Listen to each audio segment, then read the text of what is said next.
Salam saudara. Menyampaikan kesaksian yang luar biasa di perjalanan saya. Jadi akhir bulan dari bulan kemarin, pertengahan bulan kemarin, Tuhan itu kirim 5 orang bos besar dari Tiongkok, dari Cina asli. Ceritanya panjang saudara, gimana saya bisa kenal sama beliau. Tapi pada intinya beliau ini kasihan di Indonesia, banyak ditipu orang. Pokoknya uangnya habis keluar terus miliaran. Yang terakhir dia ditipu itu 800 juta, transfer 800 juta ditipu. Sebelumnya dia sudah kehilangan uang sekitar 5 miliar lebih. Nggak tahu uang itu kemana, pokoknya dia percaya aja karena dia itu orang asing. Jadi di Indonesia dia nggak ketemu sama orang-orang yang mungkin yang sudah mengenal Tuhan ya. Jadi percaya aja pokoknya. Ini ada gini. Mereka tuh bisnis besar semua. Jadi bisnisnya mereka tuh ekspor, kebanyakan ekspor. Ini ada barang gini, percaya, kasih uang. Tapi saya minta uang pokoknya sampai total tuh miliar. Terus dia cerita ke saya, Hafa, bagaimana uangku bisa kembali? Aku di sini nggak punya keluarga, nggak punya mama papaku jauh. Pokoknya aku di sini sendirian. Dan aku sekarang takut kenal sama orang itu, takut sekali. Karena orang Indonesia itu katanya mulutnya manis, tapi nggak ada yang jujur sama sekali. Dan pokoknya intinya takut, sudah hopeless gitu loh, saudara. Sudah mau pulang, dia mau pulang, cuman dia mikir terus aset-asetku ini gimana. Yang beberapa ada yang di tangan temennya, ada kan kalau WNI kan beli tanah itu kan nggak bisa ya, saudara. Jadi harus pakai nama orang Indonesia. Ada yang pakai nama temennya, terus teman itu nggak karuan, tapi sertifikatnya tuh beberapa dibawa sama dia. Cuman kan namanya tetap bukan nama dia, jadi kan nggak bisa gimana ya sih. Terus dia cerita sambil nangis, pokoknya saya sekarang miskin, nggak punya apa-apa.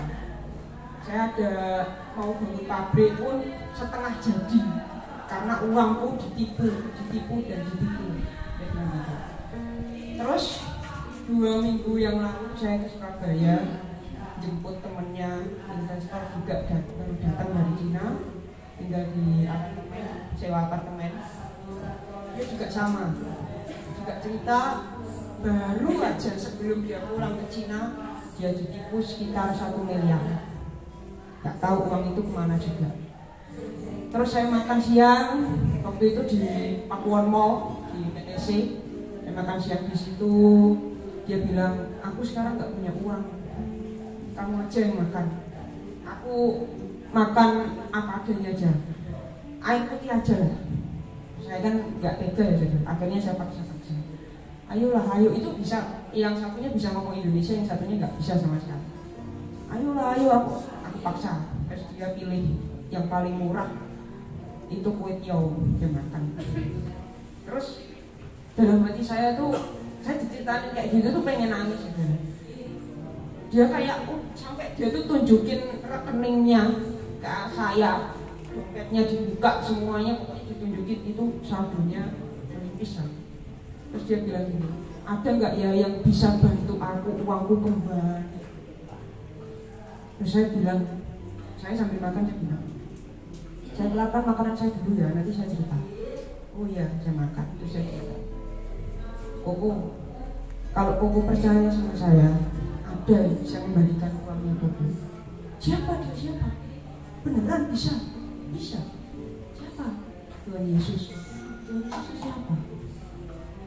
Saya mulai bingung, saudara, ini mau jelasin piye ya? Tuhan tahu nggak? Apa Tuhan? Bingung saya, ini apa ya bahasa? Terus saya translate di Google, bahasa Cina. Tuhan itu ini loh, saya ketik Tuhan. Oh, Tuhan Yesus katanya. Tuhan Yesus siapa dia? Gimana saya ketemunya? Ketepatan jam 4 sore itu ada ibadah di Pakuan Mall, di GMS. Akhirnya saya ajak, ayo kalau mau ketemu Tuhan Yesus ikut aku. Udah mau makan mahal, udah. Dia sama temennya berdua ikut saya. Dia masuk, ini tempat apa? Ini klub, bukan klub. Ya kok tepuk tangan ada lampu-lampunya. Ya bukan klub ini. Wah ceweknya cantik-cantik ya gitu Pak.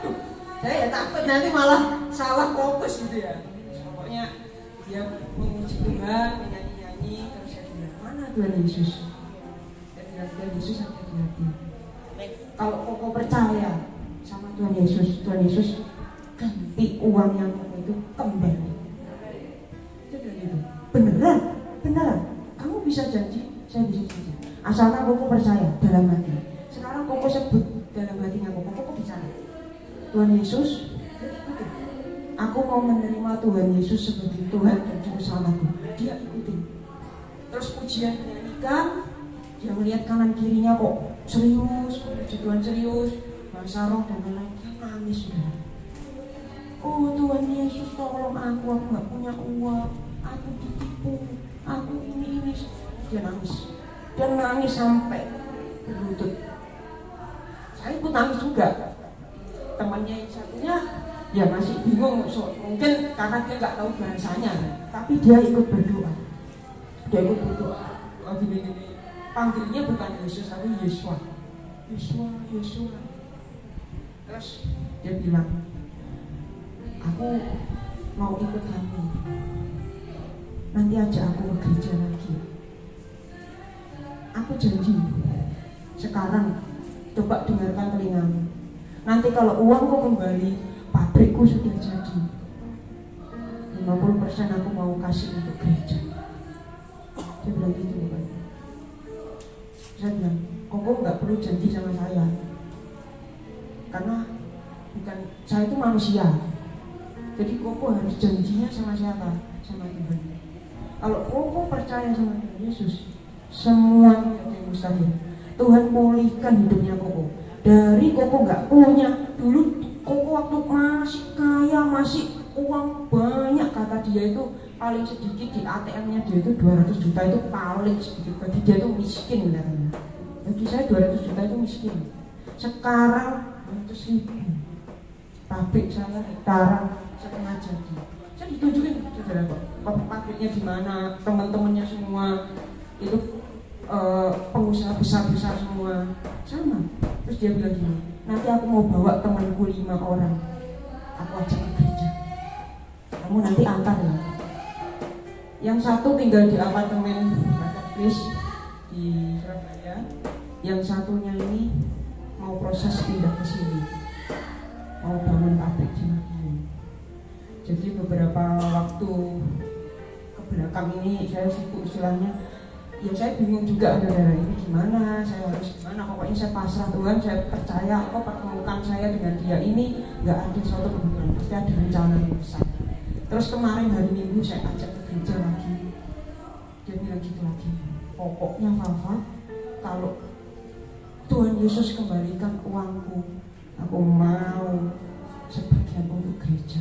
Ya sudah, aku sekarang berdoa, percaya, pokoknya percaya. Terus dia bilang gini, hari Minggu depan nanti aku ajak lagi ya, tapi agak pagian. Aku mau setiap minggu ikut kamu. Setiap minggu nanti ikut kamu terus. Dia bilang begitu. Saya ya pokoknya satu yang ditanamkan di hati Koko, percaya mencari Tuhan. Di gereja itu mencari Tuhan dulu, baru nanti semuanya dikembalikan sama Koko. Koko percaya? Iya, aku percaya. Semua butuh proses semua, nggak ada yang enak. Tapi percaya, nanti kalau Koko percaya sama Tuhan Yesus, pasti hidup Koko dipulihkan. Mungkin ini kesaksian yang mau saya sampaikan. Saya minta dukungan doa untuk teman-temannya. Teman-teman itu banyak di sini. Sampai saya itu disuruh bikin chat, semua teman-temannya tuh saya dikenalin. Kemarin habis ketemu, terus depan lagi ketemu, besok ada ketemu lagi. Terus ini dia persiapan menerima tamu dari Cina. Itu yang mau invest pabriknya dibangun itu. ini bagaimana, aku nggak punya apa-apa, aku mah nggak ada, nanti tamuku gimana, aku tidurin gimana, aku nggak ada uang dan lain sebagainya. Jadi sudah aku berdoa. Terus tadi saya ketemu, gimana? Oke, dia beli tiket, dia sudah kasih uang aku. Aku bilang apa adanya, aku nggak punya uang.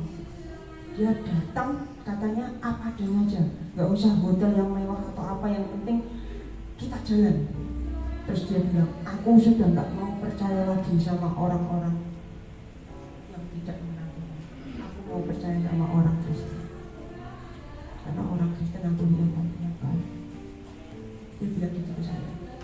Dan saya sebagai manusia, aku tetap harus percaya sama Tuhan, harus berdoa terus. Dia bilang, ini Alkitab itu apa? Terus akhirnya saya suruh download Alkitab bahasa Mandarin sama dia dibaca. Tiap malam tuh telepon saya, aku harus baca yang mana ini? Sampai handphone saya itu saya ganti bahasa Mandarin, saya kasih contoh, terus saya tuh bingung balik nih, ini piye ya?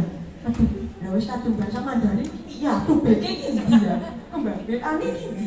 Sampai saya tuh bingung, ini gimana kok handphone saya nggak bisa? Loh, gimana kamu ajarin saya kok kamu nggak bisa? Bahasanya Mandarin, gimana sih bisa?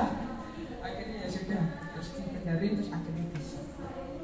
Ya saya minta dukungan doanya.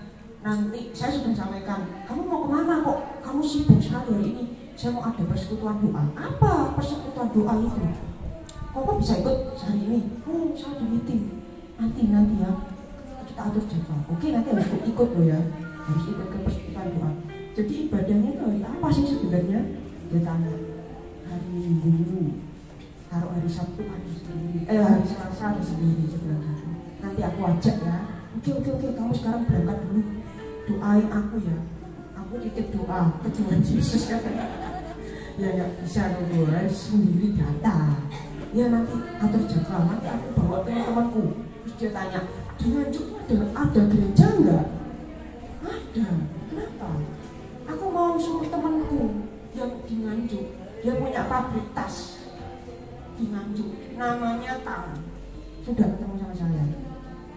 Itu juga ketipu. Ditipunya itu lebih luar biasa lagi Bapak Ibu. Jadi dia itu kenal sama orang Malang, ternyata orang Malangnya ini sudah punya pasangan. Terus yang cewek ini pura-pura jadi pasangannya si Tam, uangnya digerogoti buat hidup sama pasangannya itu cuma. Terus akhirnya sudah nggak usah dihubungin, saya bantu blok WA-nya itu saya blok. Dia tunjukkan ke saya transfer 750 juta terakhir. Saya langsung blokir semua, saya blokir di handphonenya dia. Sudah, nggak usah kayak gitu lagi. Terus dia tanya, kalau ada gereja nanti tak dia ke gereja di Nganjuk. Gitu.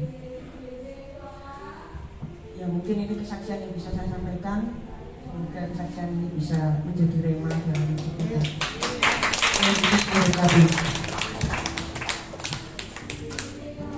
Dikit aja waktu dia tadi kesaksian, tiba-tiba Tuhan bicara lewat Zakaria 8 ayat 23. Beginilah firman Tuhan semesta alam, pada waktu itu 10 orang dari berbagai-bagai bangsa dan bahasa akan memegang kuat-kuat punca jubah seorang Yahudi yang kenal Tuhan dengan berkata, kami mau pergi menyertai kamu, sebab telah kami dengar bahwa Allah menyertai kami. Dan ayat ini sudah digenapi pada hari ini. Dulu orang berpikir model-model ini ke bangsa-bangsa. Anda lihat kan sekarang hari ini, percaya toh omongan Tuhan terjadi dan terjadi. Selanjutnya ini berkat duitnya oke gitu ini. Nah Elis, ya tepuk tangan buat Tuhan.